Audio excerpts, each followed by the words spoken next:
Hi, guys. I missed you all last month, but here I am.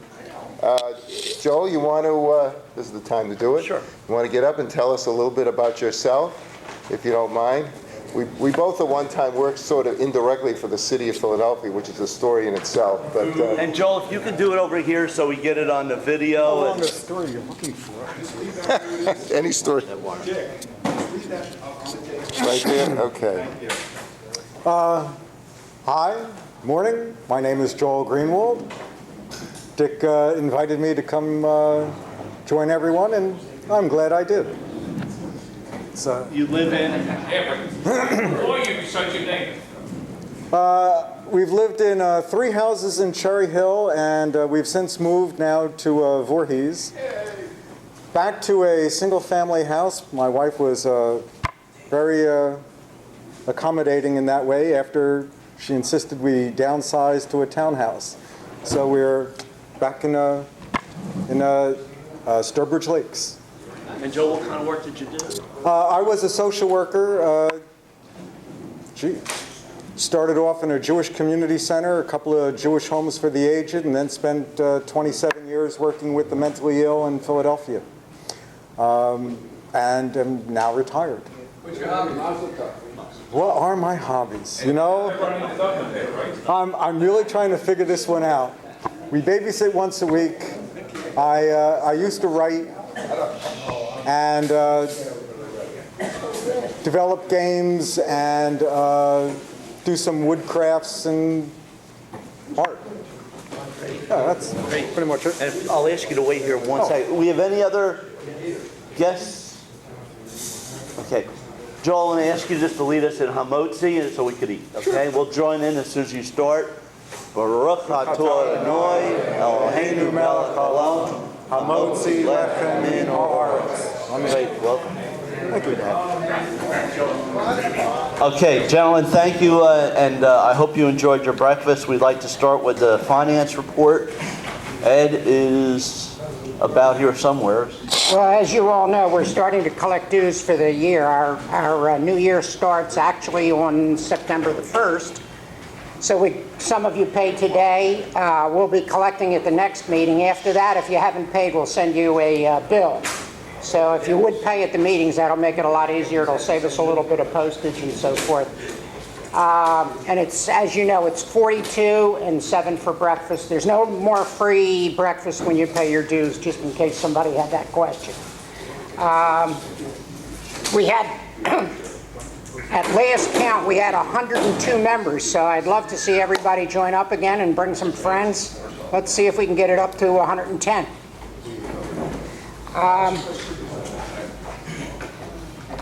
Do you have the agenda? I don't have that. The philanthropic. Oh, okay.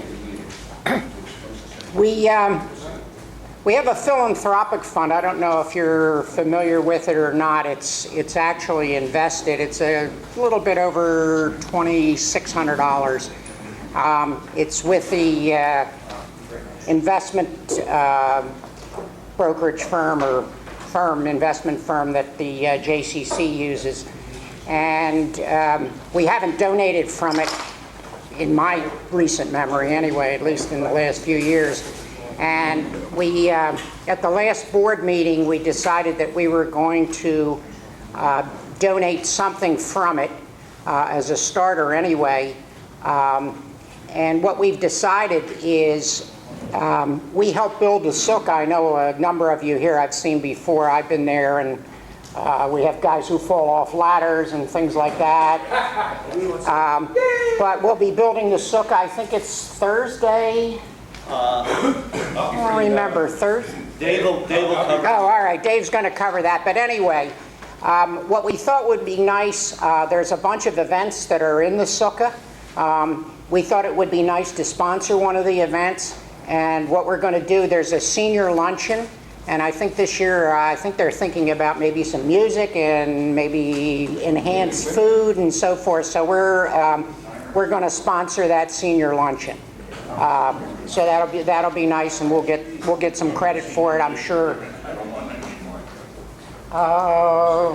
What else was on there? I asked actually you and Len to cover mitzvah cards, maybe a little bit. Okay, yeah, let's. You want to jump up too? No, yeah, Len's here. Len's our mitzvah card person.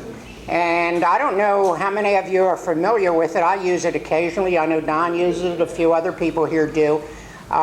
When someone's sick or there's a death in the family or something like that, or just congratulations on some event, it's $5. You contact Len. We can, if you don't have his email address, we'll do a blast. Randy will include his email address in the next blast. You let. His email address is on our website. It's on our website. And of course, our website is SJMC. SJMclub.org. Okay. But anyway, we'll get Randy to put it on the next blast. And if you let Len know who you want to send it to, he has a list of all the members. If they're a member, you don't have to give him the address, he has it. If they're not a member of our club, then you're going to need to give him an address, obviously. And it's $5. You pay me to $5. You can pay it at the next meeting. We'll catch up with you sooner or later. Len and I have a method of following that. So that's something nice. We use those funds for various charitable purposes, and it's another way to make a donation to the club. I think that's probably all I have. But you know what? I want to take 1 minute. I always come up here with these dry subjects, dues and breakfasts and so forth. And I thought and we haven't seen Steve Barsky at a meeting recently, and Steve always has a good joke. So I thought, well, you know what? Or maybe not such a good joke, but he always has a joke. Anytime you see Steve Barsky, he always has a joke. So I thought I'd do a quick one if I can. And I think this is very appropriate, not that anyone here is old. Two guys, one old, one young, are pushing their carts around the grocery store when they collide. The old guy says to the young guy, "Sorry about that. I'm looking for my wife, and I guess I just wasn't paying attention to where I was going." The young guy says, "That's okay. It's really a coincidence. I'm looking for my wife too, and I can't find her, and I'm getting a little bit desperate." The old guy says, "Well, maybe I can help you find her. What does she look like?" "Well, she's 27. She's got red hair. She's got blue eyes. She's got long legs, and she's wearing a tank top with short white shorts. What does your wife look like?" The old guy replies, "It doesn't matter. Let's look for yours." And he does that when I have to follow it. Wow. Wow, how do I follow that? Let me follow it by asking Mike. Mike's going to talk about the food drive. Good morning, everyone. The Jewish community, like many others, has a need for food. Believe it or not, there are people out there in our community who, if they don't get some of the free food from the Jewish Family and Children's Service food pantry, they go hungry. They go hungry. They go hungry. Hard to believe, isn't it? Sometimes it's people that we see on a daily basis, but they're too proud to actually say anything about it. Well, I don't know if you recall, because we have so many new members, but once, sometimes twice a year, the synagogues and other organizations have food drives. And one of the times is the High Holy Days. So we get tremendous amounts of food turned in by the truckload. And they come to a central location where they have to be sorted.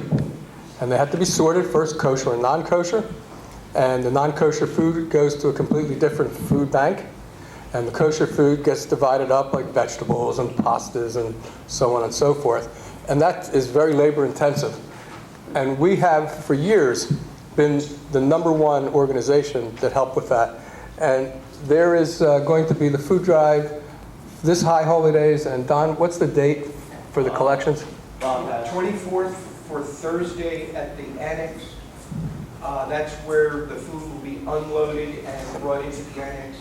And the 27th at the annex, which is a Sunday, which is our meeting day, is where we're going to have the food sorted out and put into boxes to be distributed. Got it? There'll be something coming out by email also. And but that's at 11 o'clock Right. after our meeting, so you can still come to the meeting and go to the food drive, and those sheets are being circulated now to Silence. Right, and there's an additional thing that happens at the food drive, which is the separation of the food is going to be at the annex for this building, down the street, across from the big church.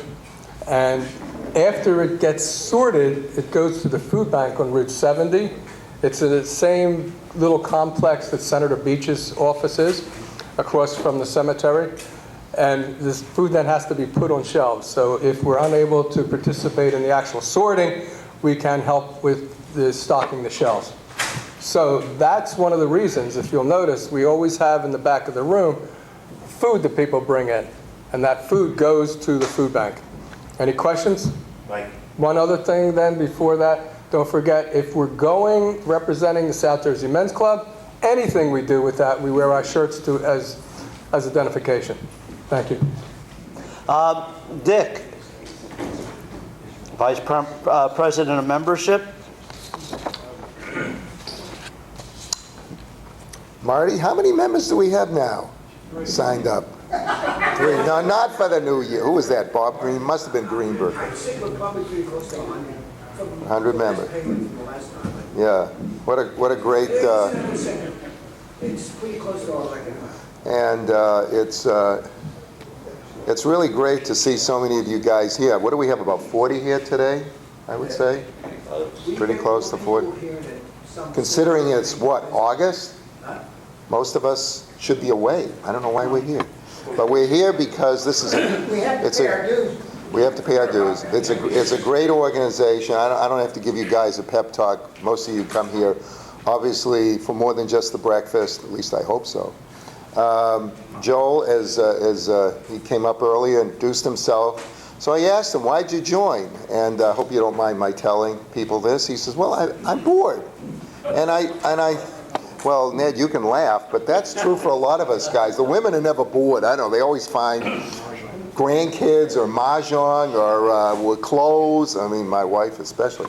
But anyway, it's great to have you guys here. I have membership applications. If you know of anyone that wants to join, please see me if you don't have one. One of the things, Don, I'd like to go over quickly. Don spent a lot of time putting together for each of us board members a list of duties for what we do. And I must tell you, he's been very instrumental and creative in adding so many things to my list. I cannot tell you. But some of them are really good. One example is we're talking about having maybe a new member breakfast. We've never done that, but I think the idea is not only to get members in and have them pay their dues and have them come for breakfast, but to find out what their interests are and what they'd like to talk about, or what they'd like to have the men's club talk about, or maybe somebody on have a program activity that we've never thought about. And I think this can make a big difference. And what Dawn is doing is getting more people than just myself to be in charge of membership, and that's what we're all looking for. I think us board members know that we're only Not just Dick's. not just Dick. No, it shouldn't just be Dick. I don't know if I want to be a VP next year, to be perfectly honest. I'd love to turn it over to somebody else, honestly, and have them deal with this nonsense. No, have them deal with getting new members in, which is really a delight. I love to see new faces, and sometimes even old ones. And it's been a great experience for me. And I hope Marty has indicated, Rich Silver, Sam Korth, Mel Chiswick. Mel, are you here? No, he's not here. He's not here today. Bob Greenberg's been active with my with the membership group, and I hope others will also want to participate. And I guess that's it.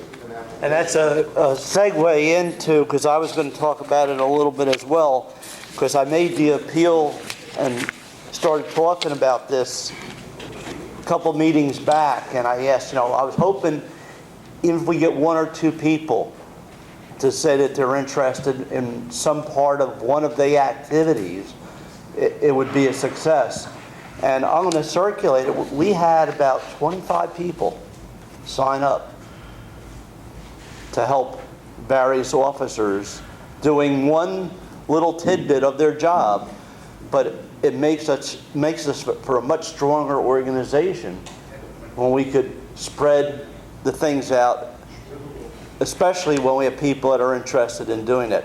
I'm going to circulate this list. If you see something on here, there's a lot of blanks that we haven't filled in. It's a living, breathing document. This is actually version 4. Please put your name down next to something. If I have your name down for something that you didn't sign up for, don't erase it. Leave it. We'll still let you do it.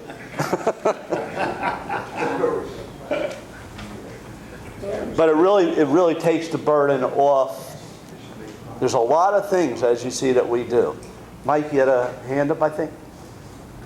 I think it's important to realize that this is not a breakfast club. Everybody here does something so that nobody ever gets burned out. Let me ask you a question. How many people here don't?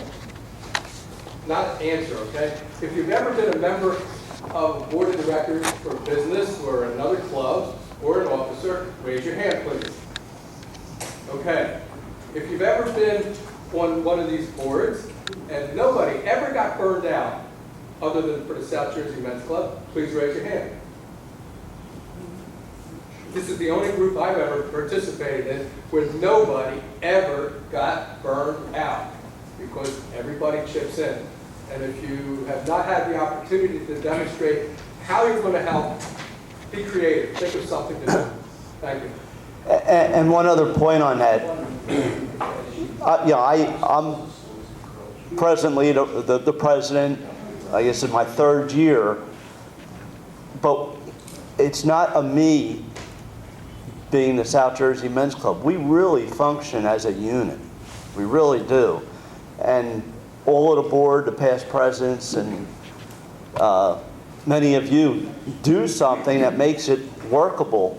Otherwise, it would be an impossibility to keep up with all the activities. So I'm just a good-looking figurehead. Now we know you. Is that why you stayed? Okay.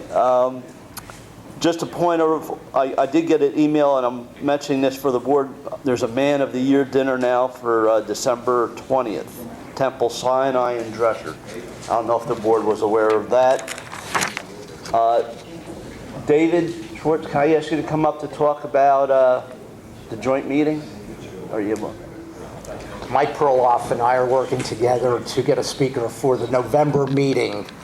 The idea simply is that our national group will give you some money if you have a speaker that meets certain criteria. And we are going to get together with the Bethel Men's Club for a joint meeting. They are treating us to breakfast at their facility, which will be very nice. We still will help out preparing that breakfast. And Mike indicates that we hope to get someone from the Israeli consulate for that November meeting, and that they normally don't make arrangements too far in advance. So we won't know till a few weeks, probably until October. Yes? We'll know by the end of September. We'll know by the end of September who we're going to have come, if at all. If not, we will get someone else to be there. Thank you. Thanks, Dave. Now, Dave. Dave's going to talk about upcoming ABC events, Tour de Shuls, and Sukkah again. Okay. I've got an agenda here, so let me just go through, first of all, the athletic activities. We have a number of those things coming up in the very near future, and we're very active in a lot of athletic activities that go on around here. The first one comes up on September 20th. We are part of the Middle Atlantic region of the Federation of Jewish Men's Clubs. And each year, for the last few years, they've had a thing called Tour de Shul, which is a bicycling event. We had it tried one year over here, but generally it's in Pennsylvania, I think Temple Sinai.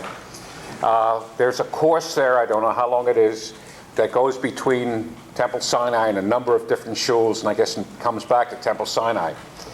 We've got one avid bike rider, Alan Finkelstein, who's been representing us all these years, and we always support him because the funds go to support Camp Ramah. This is to help Jewish kids that otherwise would not be able to go to summer camp, Alan is going there, and he's going to be representing us. But if anybody else here is interested, please get in touch with me, and I'll get the information over to Alan. He certainly would appreciate having somebody else from the club join with him. That's September the 20th. On October the 8th, the Jewish Athletic Group will have its fall pinochle tournament. Now, I see a number of pinochle players sitting around here. It's going to be held at Ner Tamid, and I've gotten approval from Ner Tamid to have it there again. It'll be a Thursday night. Won't interfere with other pinochle or poker nights of the people we know. If anybody else, outside the people that have been playing before, are at all interested in playing, let me know, and we'll put you in the mix for that tournament. On November the 1st, we will have the fall bowling tournament. So we have a pretty hefty schedule. We have September, October, November. And again, Barry Rosenberg will be honchoing that. He was the person that led our team. We need 3 players to make a team. You can have as many players as possible. The best 3 scores of any team count. So we're clearly looking for anybody that's at all interested in bowling at whatever level you play to show up for that. You will all be getting announcements of that officially in the near future. I probably will be sending out the announcement for Pinochle very early in September. Give everybody about a month to get ready for playing. The one for bowling will probably come out like mid-September, so you'll have about a month and a half to prepare for that. In addition, we have a softball team. We're in the league that plays from April through June, and then playoffs are finishing in July. They have a fall ball program, which is more like a pickup team. If anybody wants to play softball that's not on the team, get in touch with me, and I'll get in touch with Nuri Boardman. He's our captain, and if you're at all interested in playing, let me know, and I'll let him know, and we'll see if you can play and want to play, and then if you're really that interested, play in our league next year. The league, as I say, runs from April through June.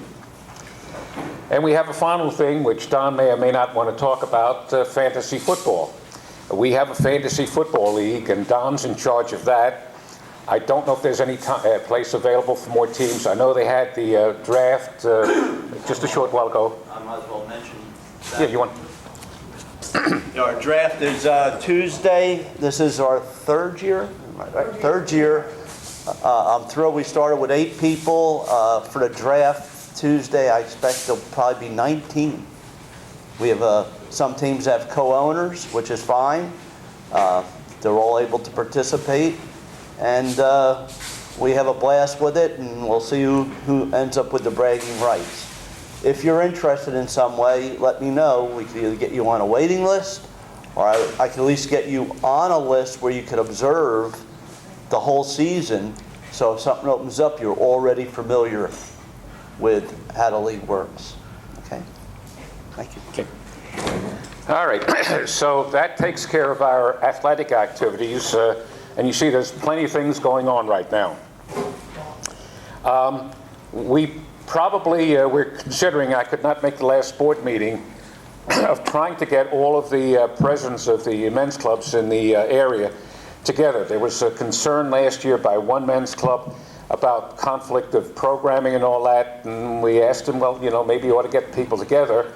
And then the next thing I know is he's no longer president over there. So I'm going to try and bring it up at the next board meeting about trying to arrange to ask that we would be the initiators of it, of trying to get all the men's club presidents together so we can maybe join, do things cooperatively if we can. We've already talked about the joint meeting with Bethel. but to see if we can do things. I mean, one of the things about a joint meeting is we can get a good speaker, but a good speaker would prefer to speak not just to 50 people, but 100 or 150 if we can get organizations willing to do things together on a cooperative basis. The final thing I'd like to talk about is another sign-up.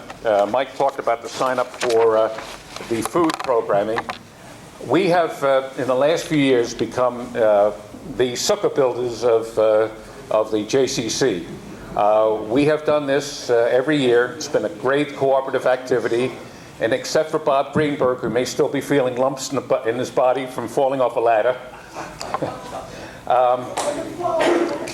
we have a good time. Even me, who knows absolutely nothing about building or destruction or anything else, if somebody says, bring those things over here, I can bring those things over there. So we have some people a little bit more competent in that area, and there's some people who are just schleppers like me, and we could use everybody. And we usually have about a dozen people showing up. And we have the 2 dates that are listed: Thursday, September the 24th, and it starts at 10 o'clock, and by about noon, 12:30 maybe, we're through. And they always provide us with pizza and sodas. So there's always some, if it's like Jews, you've got to feed people to get them to come. So we have that. And the second date, both are on sign-up sheets, and I want to pass it around, and hopefully we can get as many people as possible signing up. The second part is then taking it down, and that's on Wednesday, October the 7th. I will now give this to this table over there. Hopefully we'll bring it around, and hopefully we'll get a maximum number of people signing up. We already have those sign-up sheets going around that I made up. No, I got them. Oh, I gave. Yeah, you gave it to me. Okay. So the 2 sign-up sheets, the top 2 sheets, hopefully you'll sign up. One is for building and one is for taking it down. 2 dates, and after 2 dates, before. Oh, I've got it on the sheet, but the 2 dates are September 24th, which is a Thursday, and the other date is Wednesday, October 7th.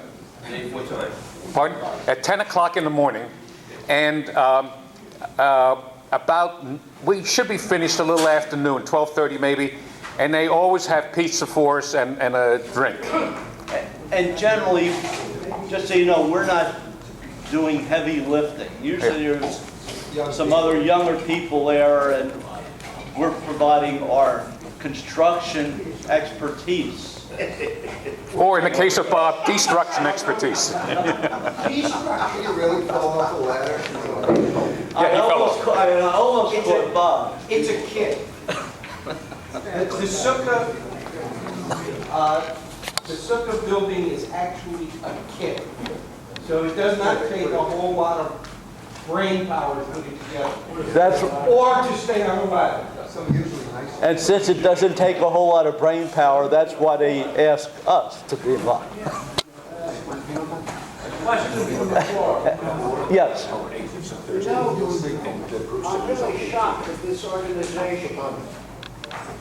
What's going on in Iran with the Jewish population? I've called my senator and my congressman. I'm raising hell that we should do so. It's a disgrace what's going to happen. We're going to pass it if people don't raise hell about it. And Israel is in big trouble if they don't get it. Israel is either going to bomb them themselves, but as United States, we've got to do something. I'm shocked that a lot of Jewish organizations aren't raising hell about this. Yeah. And I have a lot of Gentile friends that say, how can Jews vote for Obama and let this BS happen? That's all I got to say. Yeah, let me answer.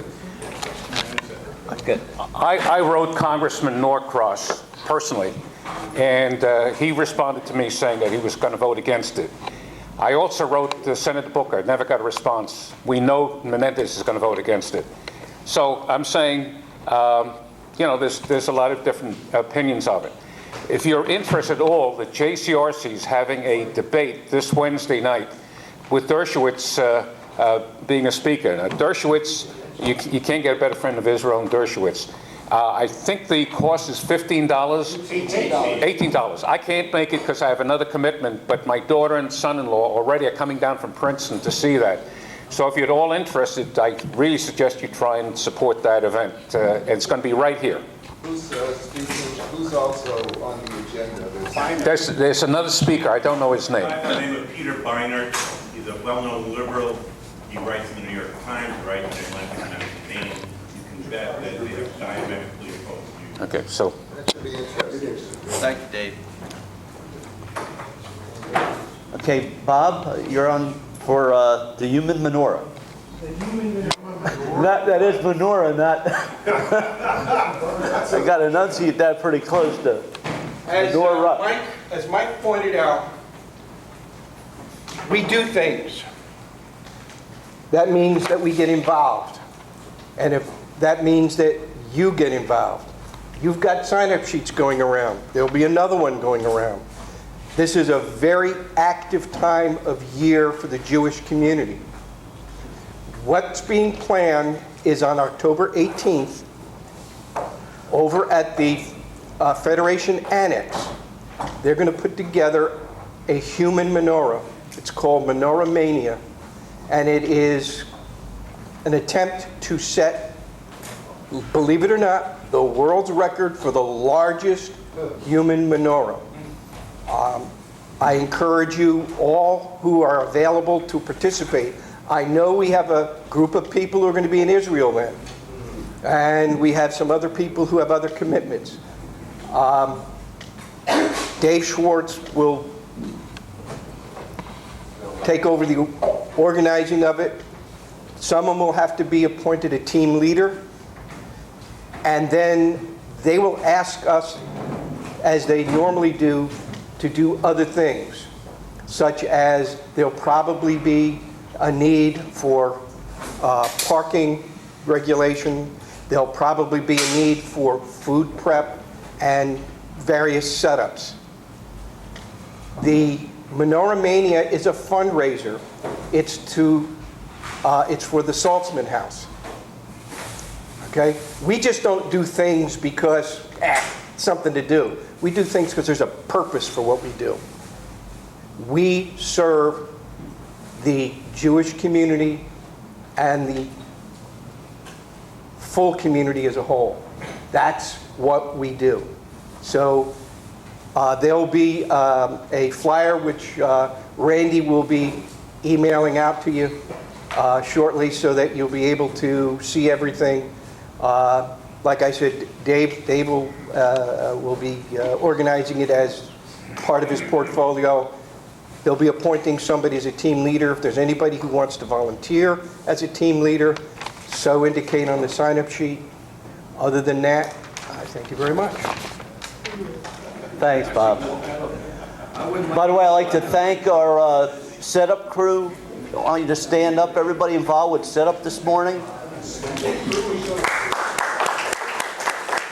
Now, we don't want to take it for granted, but the fact that we have everything set up when you come in, the food, the coffee, it's because they made it happen. So we appreciate it so much. Thank you. And the 50-50, Barry, thank you. Okay. Marty, is there anything, do you want to comment on Israel trip? It's amazing. The Israel trip is 44 days away. Time really moves. Speaking of what mic? This mic. All right. That mic. All right, this mic. It's 44 days away. All the plans are in shape now. The limo's been ordered. We have the whole trip outlined and ready to go. We added an extra day to make it easy for old folks like us to take it easy before we get home. One thing, though, regarding Israel that really bothers me is that, I don't know if anybody knows, or most people don't know maybe, there was one flight that came out of Philadelphia that went to Tel Aviv. And it used to be US Air, which became American Airlines. As of, I think, January 4th, that flight is canceled. There will be no more flights out of Philadelphia directly to Israel. They claim, this is American Airlines, they claim that they're losing money on the flight. Everything that I've heard about it is that that plane is always filled. So there's quite a bit of speculation regarding who are partners with American Airlines, because isn't it coincidental that you have now a couple of Arab airlines that are coming into Philadelphia? Just my observation. Thank you.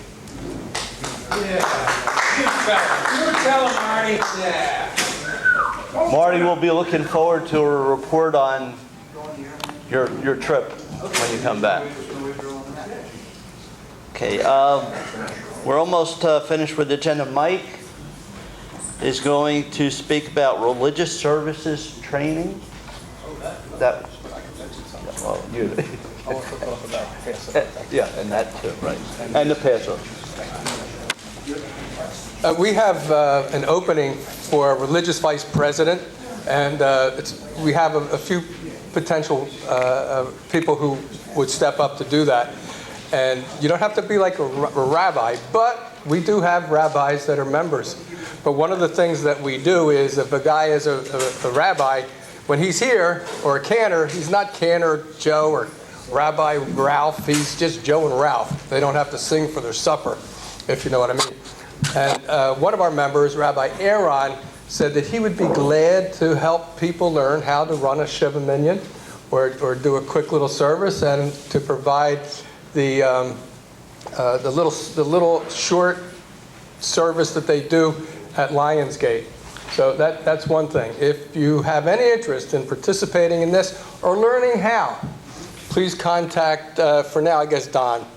Okay, that's number one. Number two, Passover. Coming up, of course, as always, in April.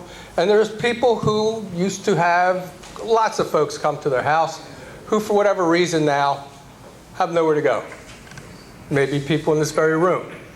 And then we have others who are glad to have folks come. So we're going to do something, we're going to try. It's a Passover twinning. If you would like to be a guest somewhere, it could be you, one other person, maybe two or three, have nowhere to go and you would just be sitting around your dining room table, perhaps you'd like to join someone else who has room. And on the other hand, if you'd like to host, you'd be doing a real mitzvah. And I understand that there's everywhere from the full extreme of, okay, Passover happened, let's eat, to I hope we can finish by midnight. But I think that almost everybody in the room is somewhere in the middle. And we'd like to be able to match you up. If you have any interest right now, you're not committing, if you have any interest in either being a guest or a host, just to get an idea, please raise your hand. Okay, we have enough to get it off the ground. And lastly, we'll pass this Passover twinning sheet around. Lastly, there's going to be an Israel Advocacy Conference in November, on November 8th, which is a Sunday. It's an all-day conference, and it's unique. Now, we know there's all sorts of Israel programming.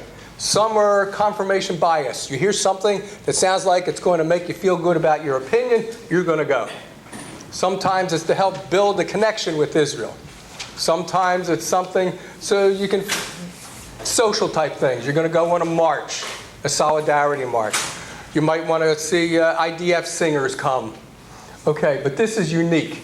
And it's part of a series of conferences which are being sponsored by the Embassy of Israel and its consulates and Merkaz. Merkaz is the Zionist arm of the conservative movement and a member of the American Zionist movement. The American Zionist movement is everything from the far left to the far right. You could say Amenu on the left, ZOA on the right, and Arza, which is the Reform movement, Merkaz, which is the conservative movement, the Zionists of America, the Mizrahi is the Orthodox movement, a total of about 14 organizations. And it's for representatives. Like, if I want to go as an individual, I can't go. If I want to go and represent South Jersey Men's Club, I can. And it's limited to no more than 4 people from an organization, because at any given time, there's 4 different workshops simultaneously. If you think you may want to be able to go to represent South Jersey Men's Club, again, raise your hand, please. We're not committing, just an idea. Okay, thank you. If you have any questions about that, Sunday, November 8th. And, okay, well, that's why it's only 4. It's also the day that the Reform movement is having what their biannual convention. But they're working with us because they understand it's not going to be a big draw. It's just no more than 4 from any synagogue. It's also the same day that the Jewish war veterans are having a march in the Philadelphia area. But once again, their posts are going to send representatives, knowing that it's only 3 or 4 people at the most. And it's unique, it really is. There's 15 organizations total that are well-known. Camera, Honest Reporting, the Israel Project, Stand With Us, are just a sample of them. And from those 15, no more than 6 come to do presentations. And they're teaching the people there how to establish or enhance Israel advocacy committees, and what resources are available, and what the research is that supports why we do Israel advocacy the way we do. And we know that the way the government of Israel has been doing it really stinks, doesn't it? Because it's not getting the result they want. Okay, so if you have an interest in that, please see me and we'll hear more about it, because it's not till November. Thank you. Thanks, Mike. Okay, just the last few things. I have another obligation, so Ed is going to be taking over the final part of the meeting, and Dave's going to be coming up in a second to introduce our speaker. But just 3 quick things.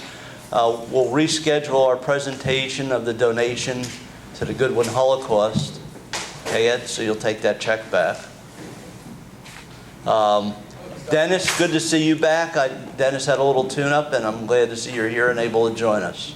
John, you might want to take a minute to explain that donation, where the money is from and how much. Yeah, the Goodwin Holocaust donation is going to be for $500, and that was raised at the Law enforcement breakfast. Law enforcement breakfast, that's part of what we generated, and the board decided to make that donation of $500.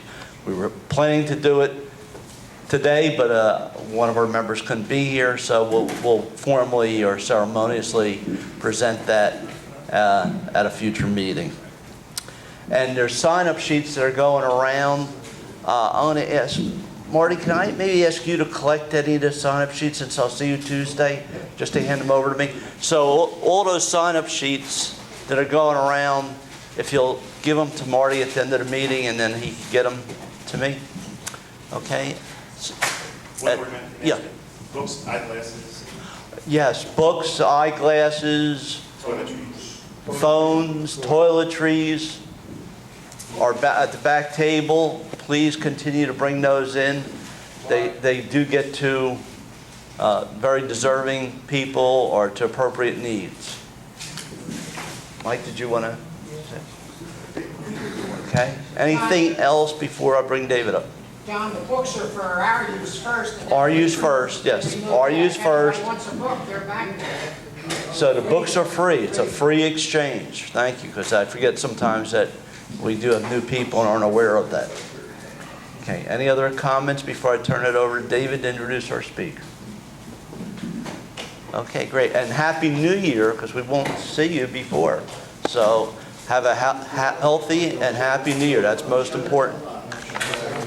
David? Good morning. Len Berman is here to present a very nice program. He has offered to do this over the last year or two and has accepted our invitation today. Please welcome Len Berman.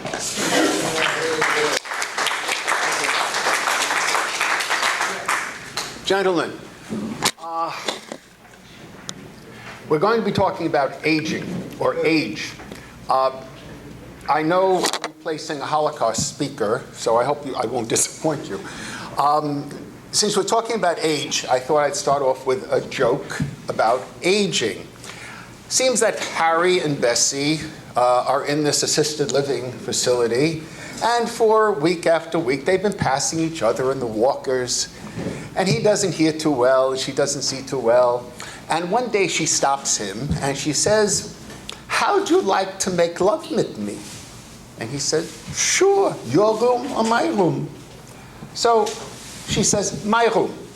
So they go to her room, the walkers, and she takes off her house dress and she takes off her brassiere and she says, "Before we proceed with this, I have to tell you, I have acute angina." And he looks at her, because he doesn't hear well, and he says, I'm glad you told me, because frankly, you have ugly breasts.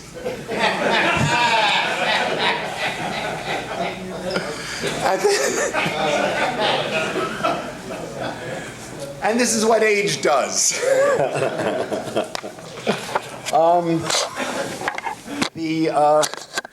The title of my presentation is called, what the hell is it called? Oh, it's called The Gift of Being the Giver. And I want to start off with a poem that's on your sheet. My forgetter's getting better, but my rememberer is broke. To you that may seem funny, but to me that is no joke.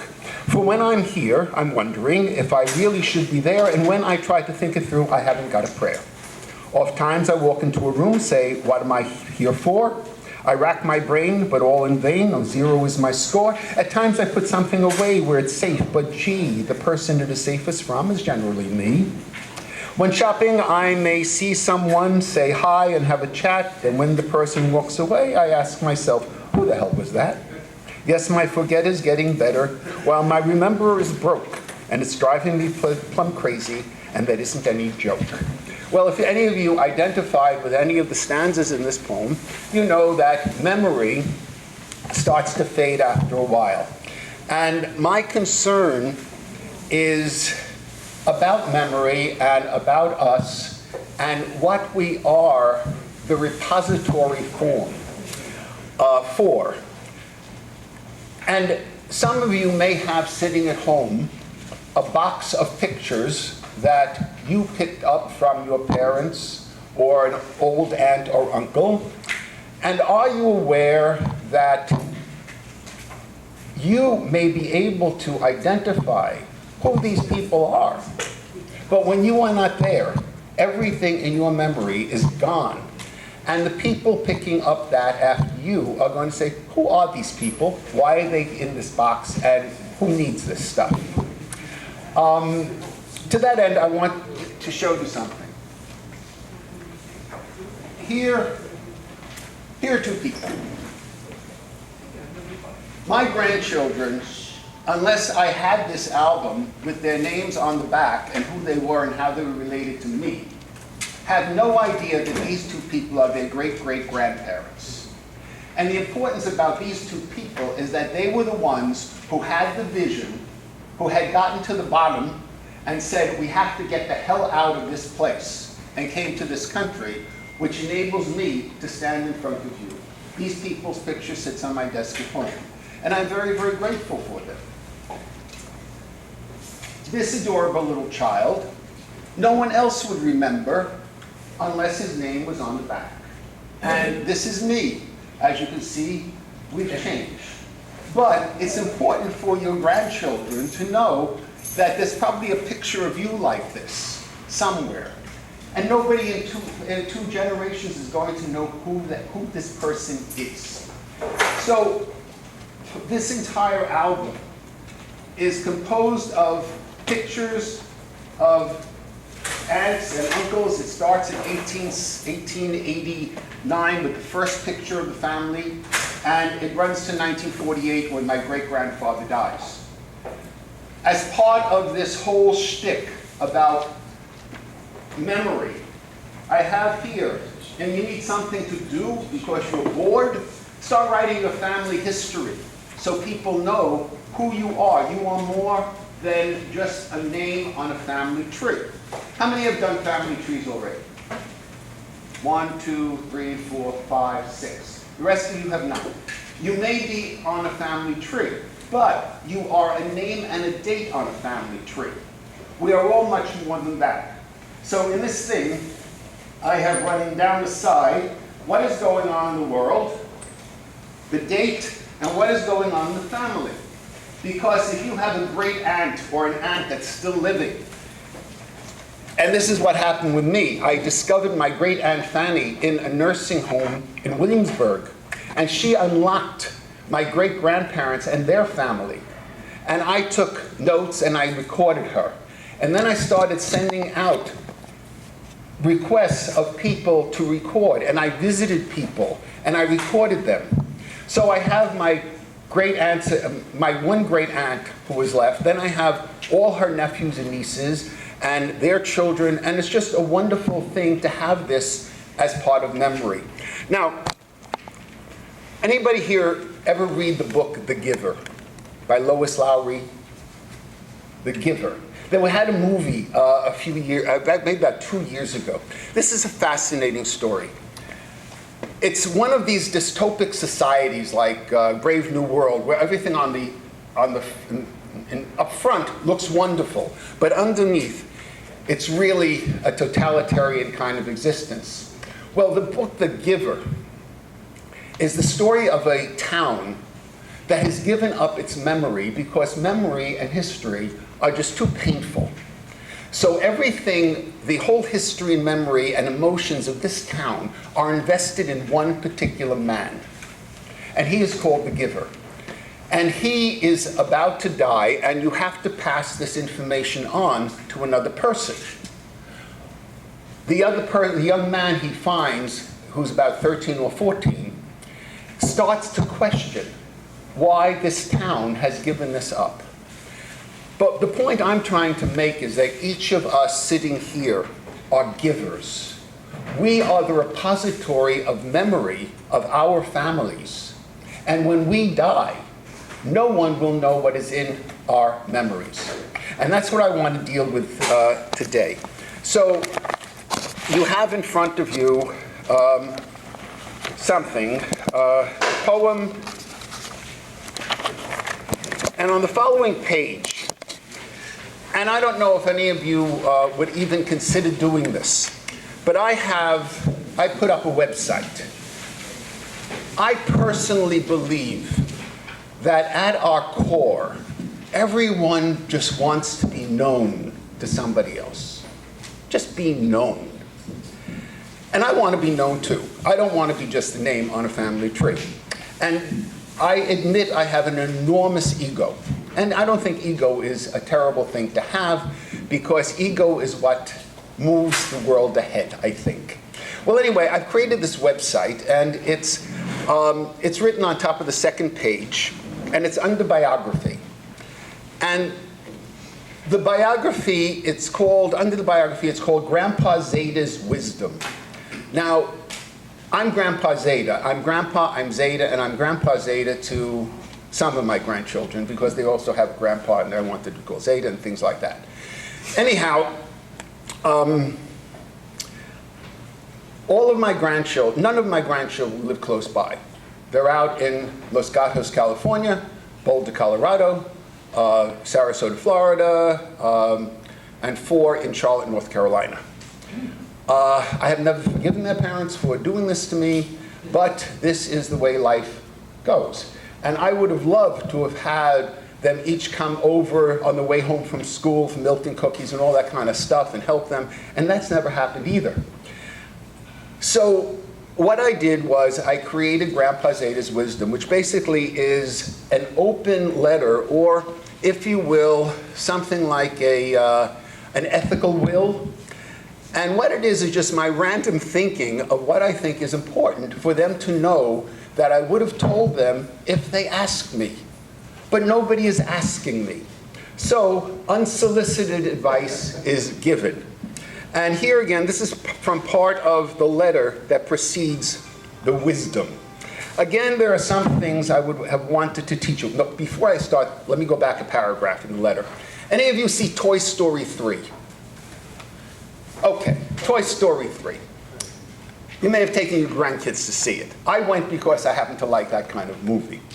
Toy Story 3 is a very serious film if you're old, because what it is a story of all these good toys. Nothing is wrong with these toys, but the kids have outgrown them. So what do you do with them? You put them aside. And very often, as a grandfather with grandchildren living all over the country, I have felt I have been put aside.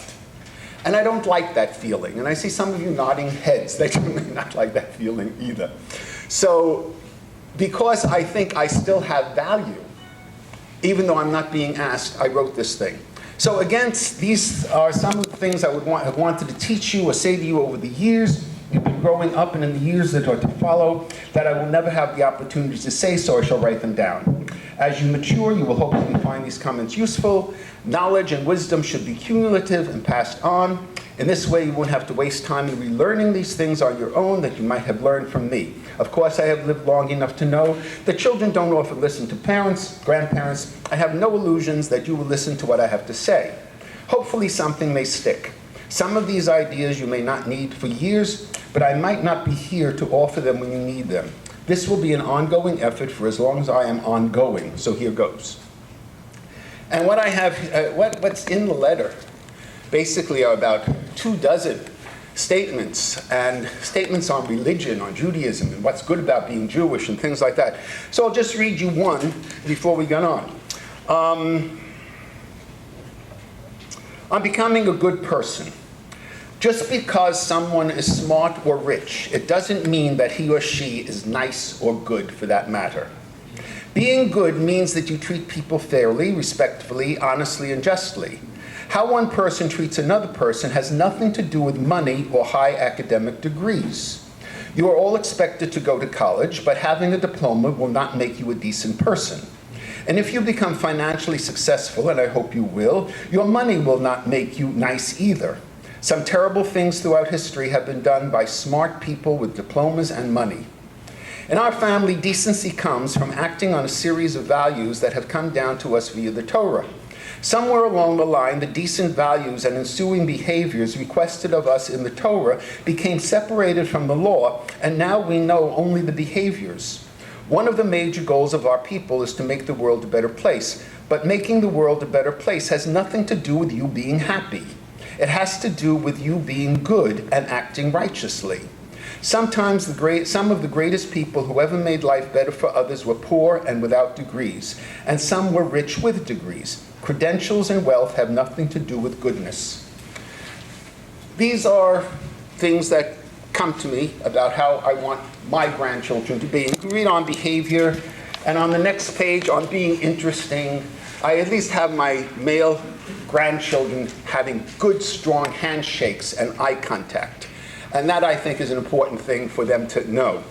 I'm making first impressions. Here, when you meet someone for the first time, shake their hand with some degree of earnestness. The handshake in our society is part of the first impressions we make. And a weak handshake from a man may be interpreted as indicative of his interest in seeing you, his masculinity, and his personality.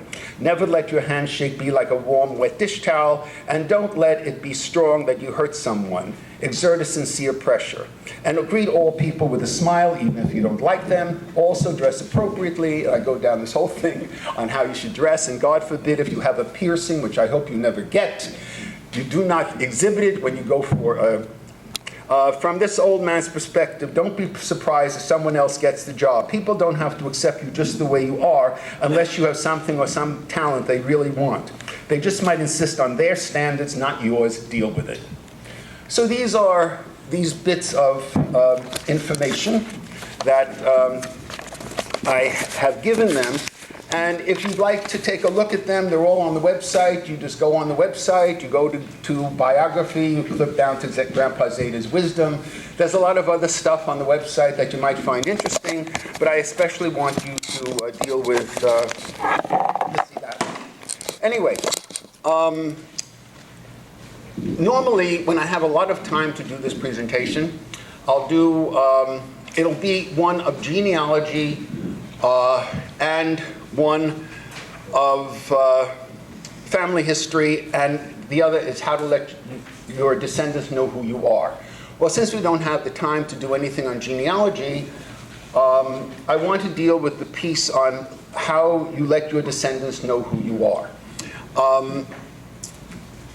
And with that, I'd like to direct you to these golf balls. Okay? So here we have an empty jar.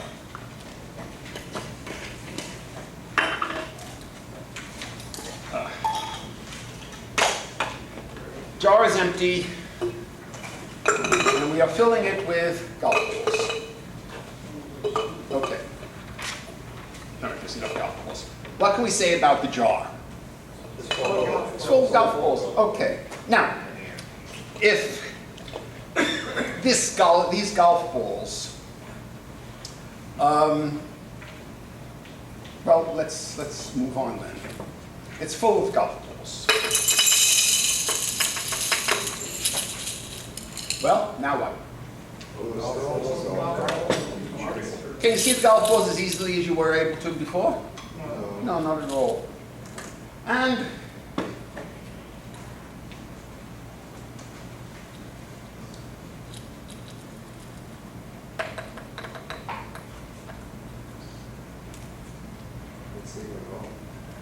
And now the sand is in there. And now it's filled with golf balls. And then it's filled with pebbles that obstructed the golf balls. And now it's filled with sand that even obstructs the pebbles. Okay, now let's say this empty jar was life. And the golf balls refer to vital things. God, family, children, health, friends, favorite passions. The things that if these things were lost, if everything else was lost, and these things remained, your life still would be full. Okay? So, now we have the pebbles. And the pebbles are not the vital things, but the things that matter. And we have job, we have house, we have car, we have hobbies. The things that if you lost them, it could be replaced. And then we have the sand, which is everything else, the small stuff that gets in the way. Now, if you took the golf balls and started throwing them into sand, you wouldn't have much room for golf balls, not at all. And the same thing would happen if you started pouring in the rocks. You wouldn't have much room for the golf balls. And what I'm saying is that today, in the time we have left, I would like you to deal with the golf balls. And on your page, you have a page that has 5 circles on it. Each of these circles represents something that could be vital to you. All right? And this information would never be known because you might never have been asked for this information.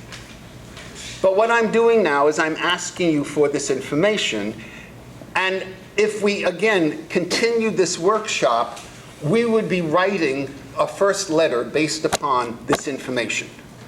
And it would be a letter addressed to someone. So there's a pen or pencil on your table, and I would like you to write down the name of the person to whom you would write a letter saying, "This is who I am." So think about who should get a letter like that. And write that person's name on the top under the word name. Okay? Take a minute to think about that, please, and then we'll get going. Okay? Let's start off with something pretty easy. On the lower left-hand circle, there is a circle that says, "An object I wish to pass on." One of the things I am confronted with, if anybody has been to my home, you know I have a lot of stuff. I have already been informed that my children are not interested in my stuff. As you may have been informed that your children are not interested in your stuff because they have absolutely no taste. And what am I going to do with all of my stuff? And I keep reminding myself that when I'm dead, it doesn't really matter, you know, what goes on with the stuff. But our stuff, I believe, is an extension of who we are. At least sometimes who we are. I know my stuff is an extension of who I am, and I want to give it to people I care about. And so far, I'm not getting much response from the people I care about that they want my stuff. But what I would like you to do is in the lower left-hand circle, I would like you to write down something that you want to pass on to someone specifically. Go ahead. What do you got? What of your stuff? One particular piece of stuff that you want to pass on. Could be a collection, could be any individual item, could be anything you like. Go ahead, write it down. Would somebody care to share a piece of stuff? Go ahead, Ed. portrait of my father, and it's two things: a photograph of my mother's father and mother, my grandparents. And why do you value that so? Similar to your view about, your gratitude for being here. Thank you. Anyone else? Yes, Richard. I have a clarinet that I'd love to pass on to my grandson. He is not at all musically inclined, but I think if I gave him this clarinet, he might think twice of possibly taking up an instrument. That would be very nice. Or else he could turn it into a lamp. Right. Either one. That's right. Thank you. Someone else? Yes, sir. My train set. Lionel? Yep. Well, why is that something you want him to have? Because I started it when I was 7 years old. And it's about 60 years old. Very nice. And he comes over and plays, and I want him to have it. And one more. Yes. I have many wristwatches, and I would like to give that to my grandson eventually, because people right now don't have any concept of time. Everything that's time is with their cell phones or their other things, and it would just be something from the past. Okay, thank you very much. Okay, let's look at upper left-hand corner. Circle that says, an effort I make to better the world. An effort you make to better the world. And certainly, you're sitting here, which is a piece of this. So, would you kindly write down something you do that would makes the world a better place? A tikkun olam kind of thing. Okay? I would like you to share this one among yourselves at your table. Go right ahead. Take a minute. Go ahead. Anyone from any table care to share an effort that is still being made? Bob, what's your effort that's still being made? What Mike said. What did Mike say? Tell us, Mike. What did he say? Helping to perpetuate South Jersey Men's Club's good works. Okay. And my work in Israel advocacy. And why is this important for your generations to follow, to know? Well, I think that too many people just sit back and watch other people do things. Okay, thank you. Bob. Mine is the art of giving. Go ahead. Most people do not know how to give. They many times give for the wrong reasons. What criteria do you have for the art of giving? What does the most good for the most people? Thank you. Anyone else? Yes, sir. On the anti-Semitism going on for the with the extremism, with the Islam, and what goes on. What can you do about it? Well, I think what was suggested before, one way, even it may not help, but you stand up and you write a letter, you say something. If you sit idly by upon the blood of your neighbor, it won't make any difference to your neighbor or to the rest of the community. So whatever we can do. I'll give you an example. This week, I just finished my third novel. It completes my trilogy. And by the way, this trilogy started off because I started genealogy. And out of this genealogy came 2 books. And the third has just been finished this week. They run, some of you, anybody here read any of the books? For shame. Anyway, you have an author among you and you haven't read any of the books. They're on my website, and you could buy them from me if you wanted to, or go on Amazon. The Voorhees Library, I know, has 6 copies of the first novel if you want to take it out. Anyway, in researching this, because the second one goes from 1904 to 1948, and I do a lot during the 30s and the 40s, certainly, with what's going on with the Jewish community. And I have one chapter there that deals with an argument in a Landsmannschaften of people who are afraid to speak out because they don't want their neighbors to think they're not good Americans. And then there are the other arguments, but there are reasons why people are afraid to speak out. Whether the speaking out helps or not, I think it's important to make a statement.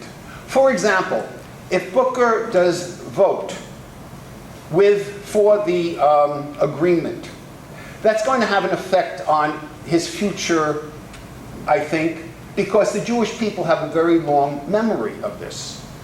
And this may affect him. But his problem is that he's caught between probably the Black Caucus and supporting a black president and his relationship and what's going to happen with that. That doesn't exclude him. He will ultimately make a decision. But it's important for us to make a decision also, because we don't want to say, I stood by silently, as so many did during the Holocaust, and say, I didn't know, I didn't do anything, and then regret it. So even if you don't get what you want, and the thing passes, which I think it's going to, you can at least say, I did something. And that's the best I could say in response to you. Anyone else have anything? Yes, sir. I'm going to add something here. I don't know if Nelson was there or not. I spoke with Arthur Sulzer, who was a past commander of the Jewish war, but he had gone back to Germany here with the DACA. So he met somebody who was also in that, and he says, how come you people didn't do anything? And you know, the answer he was given, he says, oh, we wanted to, but they were so frightened, so scared, that they would wind up in the concentration camp also. Exactly. So they were forced to keep quiet. Yeah. This is something a lot of people don't realize. But that's what he came out and said. They were afraid. One of the things I discovered in this research for the second novel is that the Swiss, who were not at all neutral, had labor camps for Jews who came over the border. And they were forced into slave labor with the threat that if they didn't keep their mouths shut and do what they were told, they were going to be sent back to Germany. And these are the Swiss. You would not believe what I have discovered in researching the third novel. But let's get on. Yes, Bob. The Swiss, in their great wisdom, also took all the assets of the people who they helped cross the border. Of course they did. And Austria was given reparations because they called themselves an invaded country. Millions upon millions of dollars went into Austria. I mean, it just boggles the mind. It boggles the mind. Thank you. Let's go on. In the upper right-hand corner, something you do that you love doing. Okay? Would you write down in that circle something you do that you love doing? Sleeping is not doing anything. For us, it's an active participation. Something you do that you love doing. Yes, Ned? I'm a big brother. You're a big brother, and why is that something you love to do? Because the kid, the young person, I don't think it's a kid, his father forsook him, and he doesn't have any male, figure, and I like to take him out to different events, and movies, and hikes, and whatnot, and I like doing it. Thank you. Anybody else who has anything they like doing? Yes, Marty? I love looking at the old movies when times were simple, and when acting was legitimate, and writing was good. And why is that important to you? To me, it shows value, and comparing value from the old days versus values from here out, it's so easy to be nasty. Dave? Oh, go ahead. I love spending time with my family because we don't know if we have it tomorrow. My grandkids are in their 20s, and any time that they give you is precious, and a lot of people don't believe that. Your kids are scattered all over the country. Mine are no further than 200 miles away, so I know how lucky I am. You're very lucky. One more. Things you love to do. Yes? Going to a baseball game, that reminds me of the American pastime where you can slow things down. It takes forever to sit through a ball game. And if you take your grandkids or your spouse or whatever, it's a really enjoyable 3 or 4 hours that takes you away from the hubbub of the world and kind of allows you to be more of a mensch. Okay. Looking down at the bottom right-hand corner, says an unshakable value I hold. An unshakable value I hold. A golf ball that is a key value that you hold.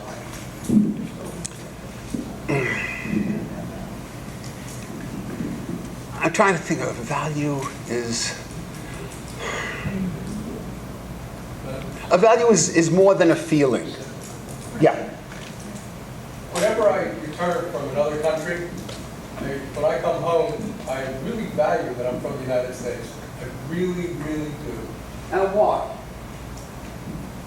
We're safe here for now.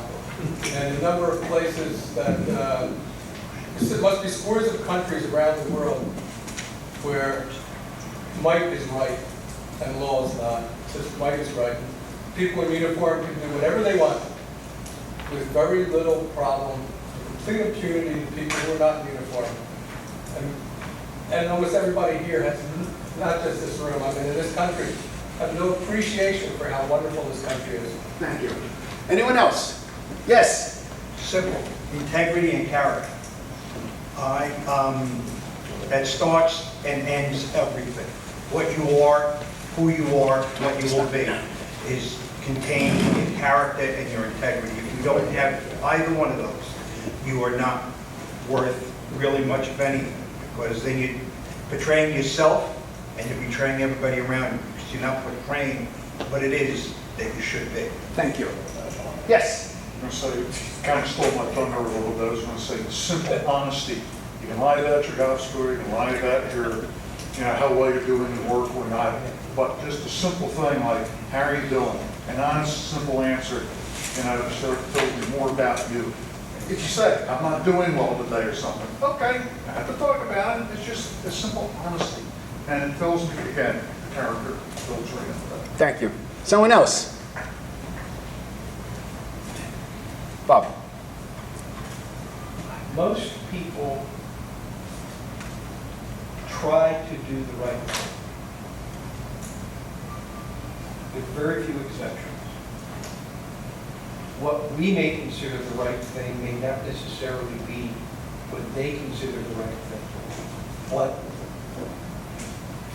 I honestly believe that most people try to do the right thing. Thank you. All right. And finally, the last circle, the one in the middle. It says, a dream I still have. Last year we have a tradition at our Rosh Hashanah table that as the apples and honey go around the room, we also invest it in a wish that we want to happen. And last year my wish was that I would finish the novel by the end of this year. And that had been my wish for the past several years, but finally it has happened. And I would hope, even at our advanced ages, we still have dreams. So what I would like you to consider is writing in there a dream that you still have, something you still want to happen. Please give it some thought. I realize normally we are not asked to think of these things on a Sunday morning or on any morning. And that's kind of sad, I think, because there is so much in us that makes us so much more than just a name and a date on a genealogy chart. Yes, sir. I go to Israel and go to Russia. Thank you. And why are going to Israel and Russia something you dream about? Israel's a religious feeling to me, and I got some medical problems. I don't know if I want to do it. Russia's where my father and grandfather were born, and I know the town they were born in. What? I always wanted to go see that. That may never happen. What town was it? Jatoma, it's called. Jatoma. Do you all know your Landsmannschaftens? Or where they were? I will tell you, mine was called, I always grew up with Krivazza. And the Krivazza Society was my great-grandfather's Landsmannschaften, which he started in about 1910. And I contacted YIVO, which is the Institute for Jewish Research. They have lists of all the Landsmannschaftens and where they were originally. The original name was not Krivazza. That was the Yiddish pronunciation. It was Krivi Yosero. And they told me that the organization is still in existence and that the last living, and this was the name of the president. And I contacted the president because I wanted to find out more information about my great-grandfather. And he said, oh, we still have a member. I said, who? Fanny Lasky. You know where she is? This was my great-aunt Fanny, who opened up this whole world to me of my great-grandparents' life. And it was just exciting. So YIVO, Institute for Jewish Research, is a place where you can go to find out more information about your Landsmannschaften. I belong to the Krivazza Society. Every year I send them $10. I don't know what the hell they do with it, but just the idea of keeping the thing going, at least they bury people. You know, pretty much. I could be buried someplace. But look it up. It's an interesting thing to do. So, that is a dream. Yes, sir. I found out through my father and other relatives. My grandfather was in the Tsar's army. Then they found out he was Jewish and they told him goodbye. That's very interesting. That's when he went to, came over to the United States. Because my great-grandfather, on my mother's side, was impressed into the Tsar's army for 25 years and came out something of a sociopath. And he appears in my first novel. Something as a sociopath. but to my advantage, I use it very interestingly. Any other dreams that we have around the tables? Yes? Retire. Okay, you dream of retirement. When was that going to happen for you? I'm still dreaming. Oh, okay. God bless you. The last thing I asked you to do is down at the bottom. There's something called an I learned statement, and it's based on a cartoon. Sally comes home and says, while walking in the hall and not paying attention, I walked into the soda fountain and fell on the floor, and then everybody passed me by. I didn't think you could learn 2 new things in one day. And what I would like you to do is to think about what we have done this morning and write down a statement where it says, I learned, I relearned, I thought about, I wonder. Anything that comes to mind as a result of this brief time we spent together. Would you just write that down? What are you walking out with? I used to do this in my classrooms. And it worked because when a kid comes home from school and a parent says, what did you learn in school today? They say nothing.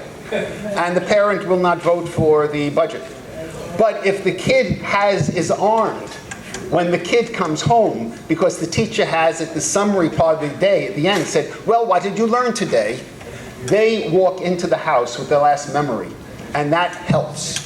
So if you know any teachers, tell them to ask the kids to do I learned statements at the end of the day. So who would like to share an I learned statement before I leave? Anybody?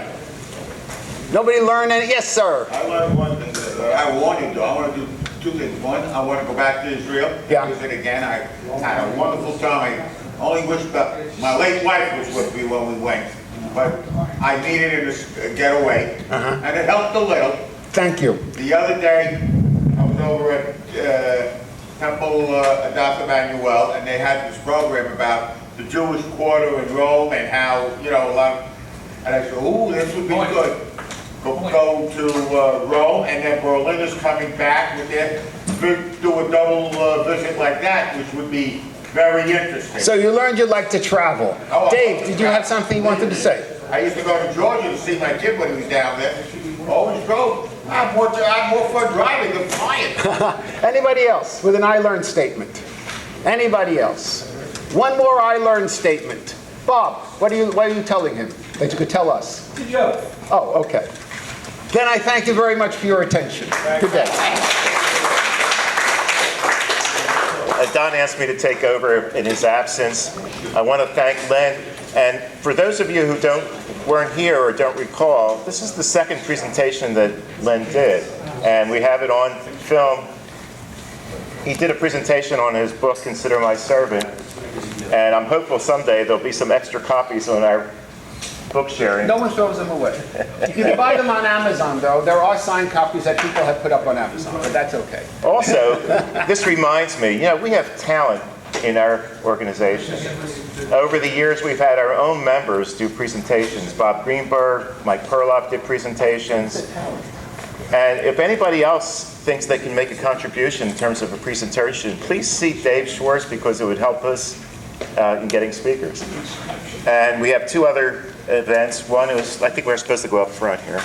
We want to thank him with a certificate.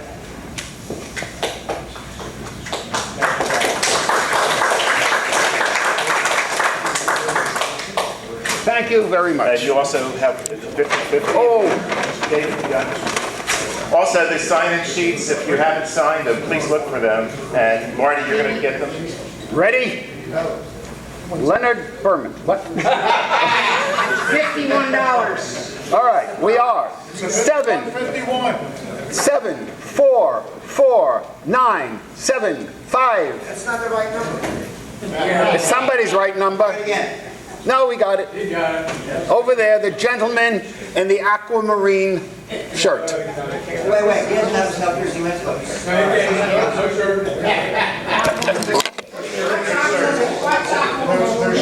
Gentlemen, before we stop, happy holidays.